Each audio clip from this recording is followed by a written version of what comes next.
Hi, my name is Sydney, and today we're going to be discussing a Science Max video that covers liquids, density, and why things float.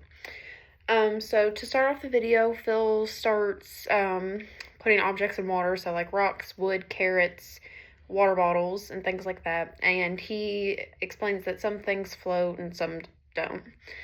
Um, Even things like metals sink, but like boats are made out of metals. So he was trying to explore like why is that.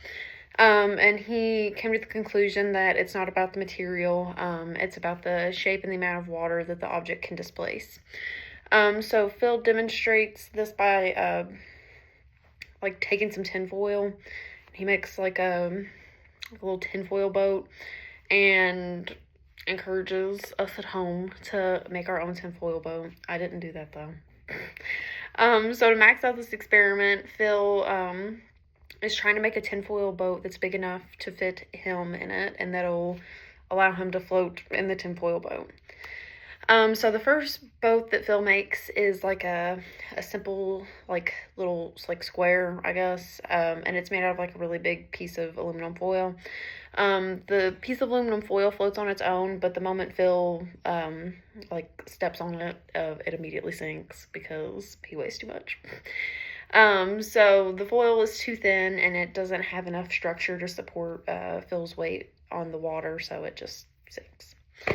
So Phil thinks the problem is the shape of the boat. So this woman that he's with helps him, or she builds her own boat, and she has a boat that has like cardboard supports in it. And this boat does have a little bit more structural integrity, but as soon as Phil gets into her boat, it also collapses. And the key lesson here is that volume and shape do matter, but structure is also important.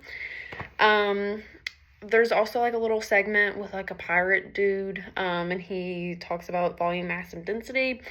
Pretty much just like defining those things. So volume is how much space something takes up, mass is how heavy something is, and density is how much mass is in a certain volume. So that kind of clears up a little bit of confusion if there was any in the video. He also, oh my gosh, sorry. He shows that something floats if it displaces enough water to support its mass. So, for example, like a treasure chest full of treasure and an empty treasure chest have the same volume, but the full treasure chest has more mass, so it's more dense, so it's too dense to float, pretty much. So the next thing Phil does is he talks about liquid density. So he prepares a bunch of glasses of water with increasingly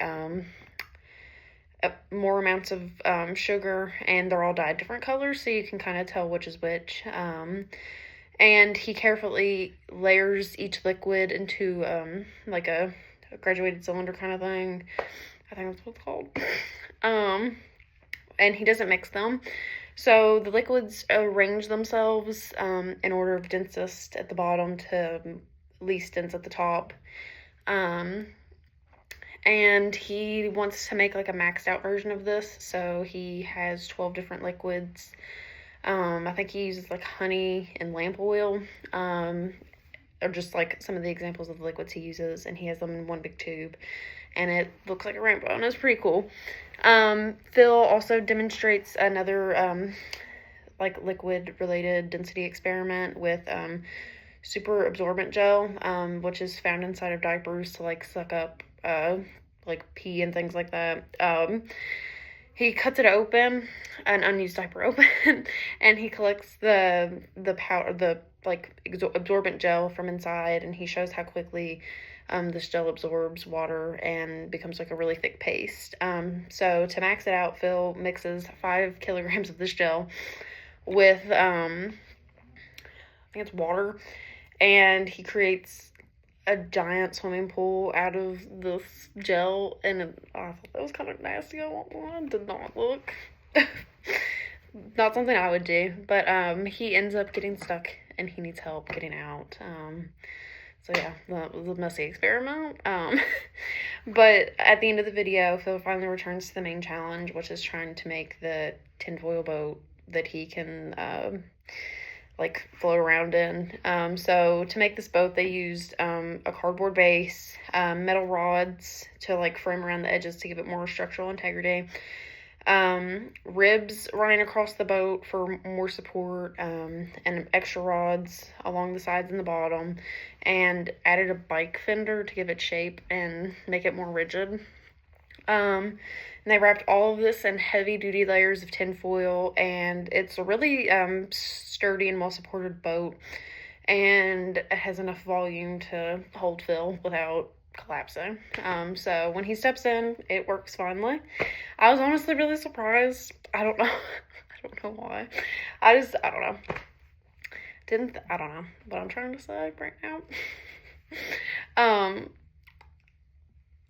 I mean, I figured he was going to do it. He does it in all these videos, but it was just kind of crazy to see that he actually made a boat out of tinfoil cardboard. But yeah, that's what the video was about. Thank you.